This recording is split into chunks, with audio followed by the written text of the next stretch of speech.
Hola, buenos días, soy la doctora Minerva Juárez. El día de hoy vamos a ver el desarrollo de las células B. Es el capítulo 9 del CUBI.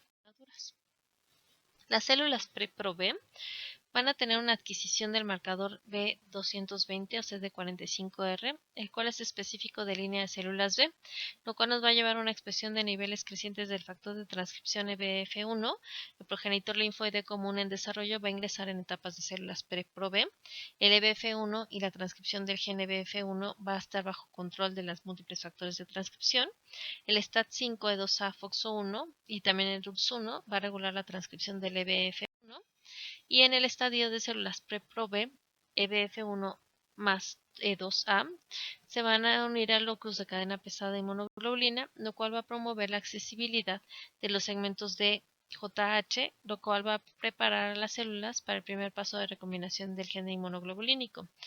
Vamos a tener modificaciones de cromatina epigenética que van a controlar los ordenamientos del gen inmunoglobulínico, y este RAG2 va a tener que reconocer la histona H3 metilada para que el complejo del RAG1-2 sea una secuencia de señal de recombinación o RSS que ya hemos visto previamente, que va a mediar los reordenamientos génicos. El EBF1 nos va a ayudar a facilitar la activación de los genes de la línea B, que ya habían sido previamente silenciados epigenéticamente por interacciones funcionales con el complejo de remodelación de cromatina SWI-SNF, que van a contribuir al compromiso de las células a la línea B, inhibiendo la expresión de Notch1 y GATA3, que van a generarían el desarrollo de las T, y el factor de transcripción ID2, que van a ayudar al desarrollo de la CNK o de algunas otras células de tipo innato. Entonces va a antagonizar el desarrollo de algunos otros tipos de células. Las células pre-Pro-B van a permanecer en contacto con las células estromales secretoras de CXCL12 en médula ósea. En el estadio temprano de estas Pro-B, caracterizado por el inicio de recombinación del gen de AJH, la célula en desarrollo se va a mover dentro de la médula ósea buscando un contacto con células estromales secretoras de interleucina 7. En nuestras células Pro-B, es la etapa inicial de estas células Pro-B progenitoras B, se va a completar la recombinación del DAJH y la célula va a estar preparada para la unión de BH-DJH. Es un compromiso estable de línea B que va a requerir de expresión del factor de transcripción de células B PAC5 hasta que la B sea secretora de anticuerpos. El PAC5 se va a retroalimentar para reforzar la expresión del EBF1, circuito regulador de retroalimentación, y va a tener un paso a etapa tardía de desarrollo de Pro-B con expresión de genes de línea no B que va a bloquearse en forma permanente y va a funcionar como un represor transcripcional bloqueando expresión de Notch1 que nos llevaría a la generación de linfocitos T. Los genes importantes para las células B se van a activar en la etapa de célula Pro-B bajo el control de los PAC5 y algunos factores transcripcionales, que son genes que codifican la inmunoglobulina alfa y beta, CD79 alfa, beta y CD19. Estas inmunoglobulinas alfa y beta van a estar activadas en las primeras etapas Pro-B. Van a ser las cadenas de señalización de receptores de células B de inmunoglobulina de membrana. El CD19 va a estar expresada en las Pro-B tardías y va a ser un componente de correceptor de las células B. El EBF1 y el EB2A van a desmetilar el promotor MB1, lo cual va a permitir que PAC5 se una. Los complejos de remodelación de cromatina permiten que factores transcripcionales activen la expresión génica. Esto va a inducir la expresión de CD19 controlada epigenéticamente con remodelación de cromatina del potenciador del locus CD19, ayudando al reclutamiento del E2A y la unión del EBF1 y el PAC5, lo cual va a activar la transcripción del gen del CD19. Esta expresión de Ig-alfa y CD19 es importante para la señalización mediante receptores inmunoglobulínicos de membrana y progresión a través de etapas posteriores del desarrollo de las células B. Va a inducir la transcripción de genes clave de las células B al PAC5, va a promover la recombinación BH-DJH cuando al contraer el locus de IGH, acercando los segmentos del gen BH distantes de los segmentos del gen DJH que ya se encuentran reordenados. Estas células que se encuentran con deficiencia del PAC5 no van a ser capaces de tener un reordenamiento en forma correcta del gen del DAJH inmunoglobulínico. Es decir, van a ser incapaces de reorganización un BH al segmento del gen DJH JH inmunoglobulínico ya organizado. Por lo tanto, este PAC5 va a ser súper importante para el desarrollo del segundo reordenamiento del gen inmunoglobulínico. Cuando haya acabado esta etapa o a finales de la etapa de ProB, la mayoría de las células ya tienen una recombinación del segmento del VH a DJH inmunoglobulínico que se completa con el inicio de etapa temprana de células pre-B, células B precursoras, lo que va a permitir expresar las proteínas MU de cadena pesada.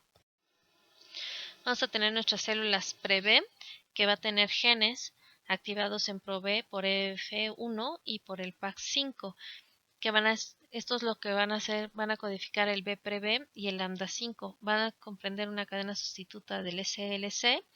Dos SLC van a emparejarse con dos cadenas MU y este receptor de células pre-B o pre-BCR, el B pre-B va a ser homólogo al dominio de la región del B de la cadena ligera y el lambda 5 va a ser homólogo a las secuencias J más C de la cadena ligera lambda.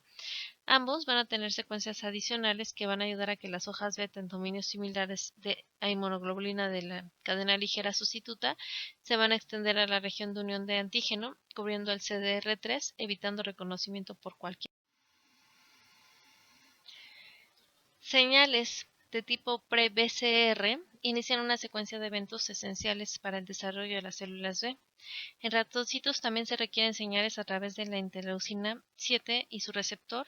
Los animales deficientes en la expresión del receptor de células pre-B o de componentes de señalización IG-alfa y IG-beta no van a progresar hacia el estadio de las células pre-B.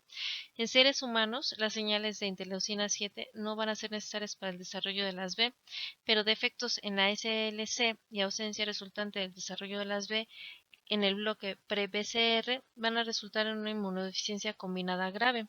Los eventos desencadenados por la autoagregación del pre-BCR, la señalización a través del pre-BCR combinado en ratoncitos con señales después de la unión de interleucina 7 a la interleucina 7 y su receptor, va a producir varias rondas de proliferación y el gran tamaño de las células en proliferación va a llevar a que estas células pre-B tempranas se denominen células pre-B grandes. Las células que no han reorganizado de manera productiva y expresan una cadena pesada MU, una que se puede asociar con otra cadena pesada MU y con ligeras sustitutas para formar un pre-BCR que transmite señales, van a ser sometidas a apoptosis.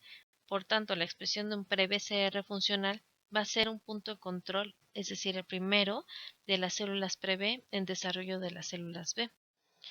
La proliferación de las células pre-B, que ya lograron una expresión productiva de la cadena pesada, va a generar un conjunto de células hijas, todas con la misma cadena pesada, pero para cada una va a sufrir distintos eventos de reordenamiento de la cadena ligera. Esto va a favorecer que tengamos muchas especificidades distintas de receptores a partir de un reordenamiento exitoso de solamente una cadena pesada. Y entonces esta señalización del receptor de células pre-B va a inducir una regulación negativa transitoria del RAG1-2, por lo tanto una pérdida de la actividad del TDT. En cuanto se forma el pre-BCR funcional, no vamos a tener nuevas recombinaciones de cadena pesada. Esto se va a denominar exclusión alérgica, es decir, genes de solo uno de los dos alelos de cadena pesada va a poder expresarse en una sola célula pro-B, una sola B específica. Posterior a los eventos de desacetilación de la cromatina, que desactivan el locus de la cadena pesada no utilizado y lo devuelven a una configuración heterocromática, las células van a dejar de proliferar y van a entrar a un estadio tardío o pequeño de células. Esto va a permitir que comience la recombinación del gen de la cadena ligera, los factores de transcripción expresados IRF4 y IRF8 y el FOXO1 van a estimular el inicio del reordenamiento de la cadena ligera, lo cual va a ser posible por una reexpresión de proteínas RAG1 y RAG2 que van a generar un reordenamiento que se va a iniciar aleatoriamente en el LOCI del kappa o del lambda. Ya que se ha completado con éxito este reordenamiento del gen de la cadena ligera, el receptor de las B de inmunoglobulina se va a expresar en las células del linfocito B. Entonces vamos a tener expresión de IgMs. Esto va a permitir que se señale a la célula para finalizar cualquier ordenamiento adicional de los genes de la cadena ligera. La B inmadura va a estar definida por la expresión de IgM de membrana y nuestro segundo punto de control de la B inmadura va a permitir apoptosis cuando los reordenamientos kappa y lambda no hayan sido en forma exitosa. Los linfocitos B inmaduros van a encontrarse en médula ósea y van a ser sensibles a inducción de tolerancia mediante eliminación de células autorreactivas. Estos van a tener un receptor funcional en forma de IgM de membrana, pero no han comenzado a expresar la IgD de membrana, que debe estar presente junto con la IgM cuando tenemos unas células B naïves maduras. Entonces, el BCR funcional se va a ensamblar en la membrana de las células B y va a tener que hacer pruebas de su receptor. Estas pruebas de receptor son muy importantes porque van a evitar que los linfocitos B autorreactivos salgan a la circulación y va a permitir que se pierdan de grupo antes de abandonar la médula ósea por inducción de apoptosis mediada por BCR, resultante en eliminación clonal. Aquellas reactivas, sus genes RAC para iniciar el proceso de edición del receptor de la cadena ligera. Algunas van a volverse enérgicas o no respondedoras a cualquier estímulo antigénico adicional. Y vamos a tener otras que van a ser pérdida de células B que lleven receptores autorreactivos en médula ósea que conllevan a tolerancia ascendente. Las células B de tipo inmaduro van a ser muy susceptibles a tener una inducción de apoptosis. ¿Por qué? Pues porque expresan bajos niveles de proteínas antiapoptóticas BCL2 y BCLXL. Vamos a tener que la reticulación de los receptores de IgM y de células B inmaduras in vitro va a ayudar a la apoptosis. La edición del receptor, ya sea de cadenas pesadas o ligeras, va a ser más frecuente en vivo que la eliminación clonal como el mecanismo por el cual las células B autorreactivas en la médula ósea se van a eliminar antes de la liberación de las células B inmaduras en la periferia. Las células B inmaduras autorreactivas que reconocen antígenos propios solubles y las que reconocen los antígenos propios que no se encuentran en médula ósea, ellas tendrán que ser liberadas hacia la periferia y van a ser sujetas a procesos complementarios que van a asegurar la tolerancia en nuestro sistema. La finalización del desarrollo de las células B va a darse en el vaso. Las células B inmaduras se van a reclutar para salir de la médula ósea por su expresión del receptor S1P, que va a reconocer el 1-fosfato de esfingosina y que es un quimioatrayente de lípidos en la sangre. Estas células luego van a migrar hacia el vaso donde van a completar su desarrollo en células B maduras y células derivadas de células B inmaduras en dos poblaciones de células B transicionales, T1 y T2, han sido descritas, las cuales estas células transicionales se van a diferenciar de una serie de pasos de células B completamente maduras hacia una formación, una tercera población también de células B periféricas, que son las B de transición 3. Es un grupo de células autorreactivas que no responden, es decir, son anérgicas a antígenos propios periféricos. Las células B de tipo transicional T1 y T2 se van a formar en el vaso y van a ser sometidas también a selección para poder sobrevivir. Estas de transición T1 y T2 en el vaso se van a caracterizar inicialmente con base en la expresión de su superficie celular de receptores de inmunoglobulina y algunos otros marcadores de membrana. Las BT2 se van a diferenciar de las BT1 porque tienen niveles muchísimo más altos de IgD de membrana y en la expresión del CD21. Las células BT2 también van a expresar un receptor BAFR, un receptor para el factor de supervivencia de células B, BAF, y la expresión del BAFR va a depender de las señales recibidas a través del BCR. A medida que estas B se van a diferenciar del estadio de transición de T2 hacia la madurez total, los niveles de inmunoglobulina de membrana de IgD van a ir aumentando en forma paulatina y la expresión de IgM de membrana va a tener un decremento progresivo. Estas células B maduras también van a dejar de expresar CD24 y CD93 en forma continua. Los receptores de BT1 que ya se han marcado y transferido a ratones se van a convertir en células BT2, lo cual ha demostrado que estas van a poderse diferenciar hacia células B maduras. Entonces, vamos a tener distintos estadios y sabemos que estas BT2 van a ser convencionales completamente maduras con expresión de niveles altos de IgD y niveles intermedios de IgM en sus superficies celulares. Las B maduras van a recircular en sangre y los órganos linfoides, entrando en folículos de células B en los ganglios linfáticos y en el vaso. Por tanto, estas B2 se van a llamar también células B foliculares. Los linfocitos Bt3 van a ser principalmente autorreactivos y enérgicos. Van a caracterizarse por primera vez en la sangre y órganos linfoides mediante citometría de flujo y se describieron como CT93+, pero bueno, al final dejaron únicamente como población T3, las cuales son unas transicionales que podrían volverse enérgicas, pero que aún no son capaces de tener una eliminación completa del conjunto de las células B. Y bueno, sabemos que las propiedades en desarrollo de las células B1 de la zona marginal van a ser diferentes, pero pues en realidad las células B2 maduras van a recircular en la sangre y en los órganos linfoides y son capaces de encontrar grandes cantidades de encontrarse en grandes cantidades en los folículos dentro de las B, de los ganglios linfáticos y el vaso. Sin embargo, se ha reconocido algunos otros subconjuntos de células B que tienen distintas funciones, que van a tener distintas ubicaciones anatómicas y van a surgir en diferentes sistemas del desarrollo.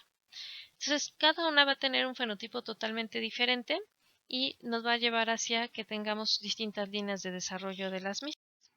Entonces, y de ahí, bueno, pues no se queda nada más ahí nuestras células, de ahí tienen que ir hacia una nueva selección de células en el vaso para poder hacer una sobrevivencia. Entonces, una vez que ya han sido seleccionadas, todavía tienen que tener un largo camino hacia el vaso, hacia el sistema retículo endotelial, donde tienen que ser confrontadas con nuevos antígenos para poder tener respuestas inmunológicas específicas. Bueno, pues eso sería todo. Nos vemos en el siguiente capítulo. Hasta luego.